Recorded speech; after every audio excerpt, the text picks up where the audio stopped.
Whoa, so how about that E3, everybody? Seriously, there were some real winners and some real stinkers this year. So Noosh, if somebody asked you if you knew what's up, you'd have to tell them... Yeah, I do know what's up with all these awesome games coming out. In fact, didn't we make a similar video about last year's E3? It was on our Instagram before we even started streaming. That's right, Doza. We even ended up playing every game we featured, so hopefully we can do that again this year. You know, I think we can do it. So let's talk about what we're most excited for from 2019's E3. Roll intro! First things first, The Legend of Zelda Link's Awakening Remake. Do you guys know that it's actually Doza's favorite Zelda game of all time? Yeah, it's actually the one that got me into gaming. I had Dr. Mario, but this is the one that really did it for me. So I've never played it, but I really love the Dollarama isometric style and that cute, new, adorable Link amiibo. It's so amazing. Yeah, I think it's already selling out, so we should probably jump on that. We really should. Yeah. I really enjoy seeing such a highly stylized version of an old school 2D Zelda game, because I never really gave it thought as to what a 2D Zelda would look like if you modernized it, but isometric just seems totally the right direction to go. Definitely. And I've seen a couple people complain about the price for Nintendo, what are you trying to do? This is the same game. But they did actually add some stuff, and I'm really super hyped for it.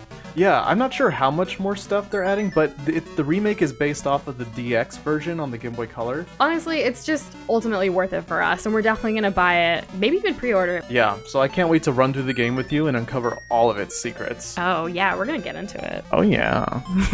Next up is Luigi's Mansion 3, which we've been super hyped for since the very first trailer. That's right, and I've always enjoyed the more realistic settings for these kind of games. Instead of always, just save the princess, it's a real breath of fresh air. Yeah, we're super looking forward to looking at each floor of the hotel and just getting into the nitty-grittiness of it. And it looks like there'll be a lot more freedom than Dark Moon on the 3DS, which was a fine game, just not what I was looking for from a Luigi's Mansion game. Also, we can't talk about this without saying Luigi, co-op for the story. I'm all about that goo. Definite buy, definite stream.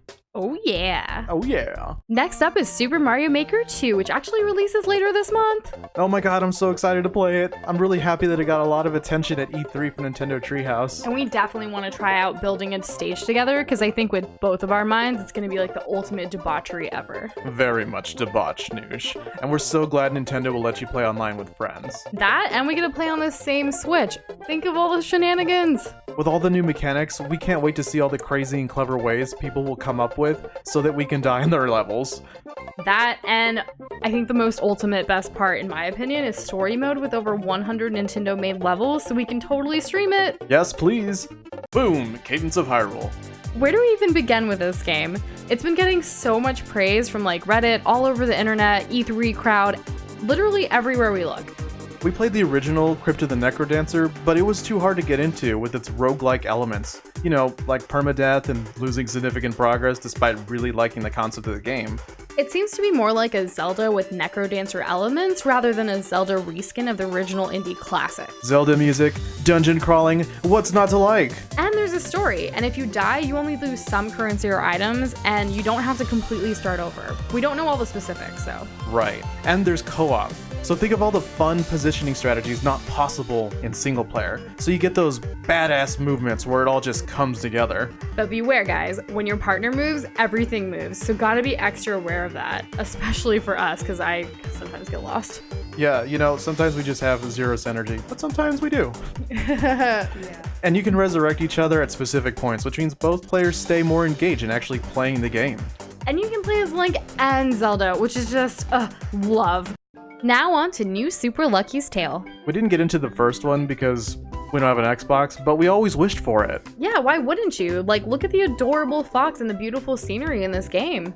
With all the talk of Yooka-Laylee's sequel not being a 3D platformer at E3, we're waiting anxiously for this one. And during its showcase, the devs seemed genuinely excited and happy about the game they were making, which was so heartwarming. You don't really see that much anymore, and it's such a good sign. Now on to a super hype indie game, Ori and the Will of the Wisps. Despite neither of us having any experience with the first game, the sequel excites us based on what they showed off during E3. We really love the aesthetic and the clean combat shown, but we're also suckers for great music, which this game definitely has. And after playing another Metroidvania-style game recently, we really wanted to expand our horizons by trying out others in the genre even more. To be honest, I wasn't completely hyped on this game at first because it looked a little dark and spiders are scary, but those have changed my mind. That's what I do.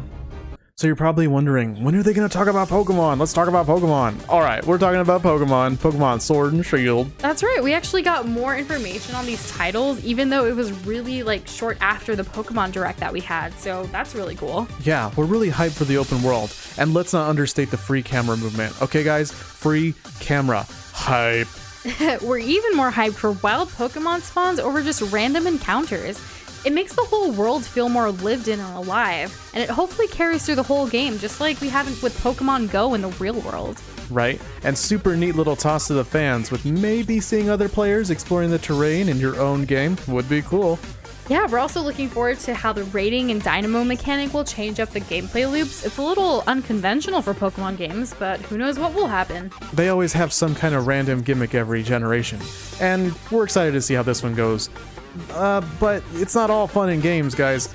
We're not too happy about not having all 900 plus Pokemon in it. Hopefully they don't pull some kind of ultra version that gives us all of them, but, you know, have a separate full price purchase. Maybe this will shake things up and the competitive scene will be giving other Pokemon their time to shine instead of the traditional meta dominating Pokemon in the past. Yeah, that would be nice. But side note, I'm not really looking forward to the rival being nice either. We kind of got a lot of that recently. Maybe his brother will turn out to be an evil jerk or something in this story. I don't know. Well, that would be super cool, of course.